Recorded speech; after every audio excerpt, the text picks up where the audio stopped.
The second it was over, the second the open mic was over, I ran out as fast as I can. Um, and I'm serious when I say like I'm scared because I could be. I didn't know. I didn't know what type of church this was, what flavor of religion this was, like what they believe in, what they don't believe in, what they get offended by, right? So I darted out of there the second all the performances were over, ran out as fast as I can, and there were already some people out there because I was sort of dozing off, and slowed. So I was slow, but I was fast. Anyways, as I was heading to my car, it was dark, super dark already. I see the shape of a guy waving at me, going, "Hey!" And I'm like, I'm talking to who am I talking to? Like a phone. For you these days, you never know. A phone, Bluetooth, right? And then I walk closer, and they walk closer to me, and they're like, "Hey!" And then okay, oh shit, am I getting hanged? And then like we walk just a little bit closer, and there's some light, like a parking lot light. I'm like, oh, thank God, it's a Mexican. You know, cause hanging is a white thing. You know, it's like that song. When sorry, I'm trying too hard. It's like that song, "When a Man Loves a Woman," originally written and performed by the great Percy Sledge. But everybody covered it. Everybody covered that song. But it was made famous by Michael Bolton, the white man. Hanging is the same thing. But thank God. The guy waving at me after I was dashing out, trying to escape with my life. He wasn't white. Thank God that guy wasn't white.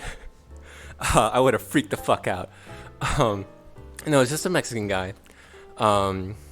Yeah, it was just a crazy Mexican guy. You can see it in his eyes. And I say, let's be fair, I say crazy as an opinionated fact. Like, look, I'm more crazy than him. You can see in my eyes. My eyes are crazier than his. Here's how I would describe it.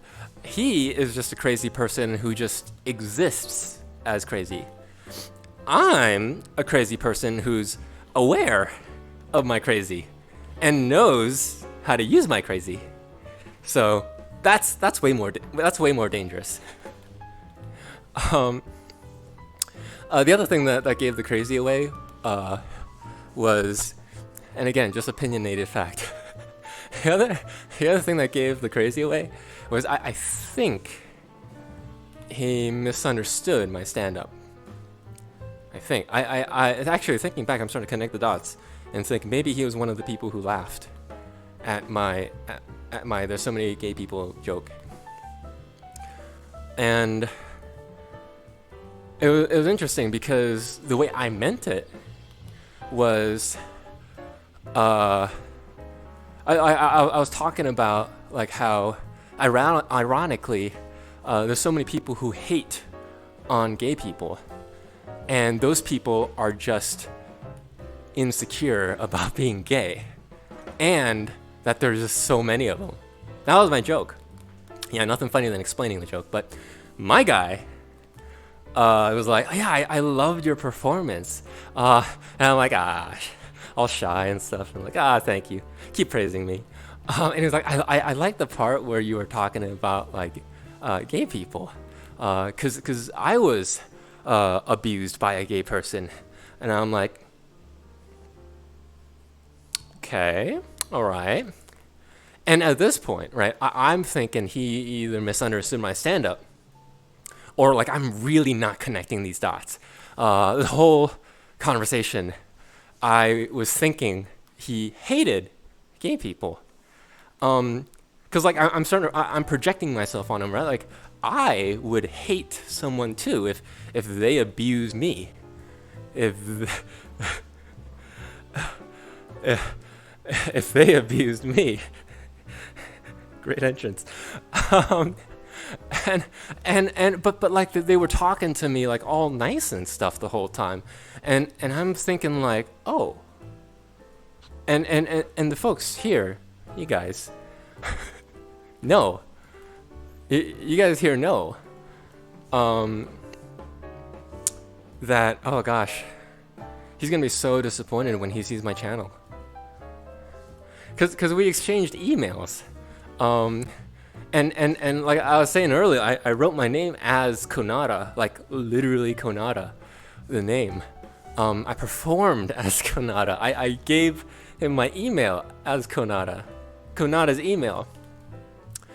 And Gmail conveniently puts my profile picture of this, and like my account name, Konada DF8E, tied to all my like information to my Gmail account, you know, my Google, my friggin' Gmail info, my YouTube, my social security number, my fucking bank account number, you know, that one little email autofill.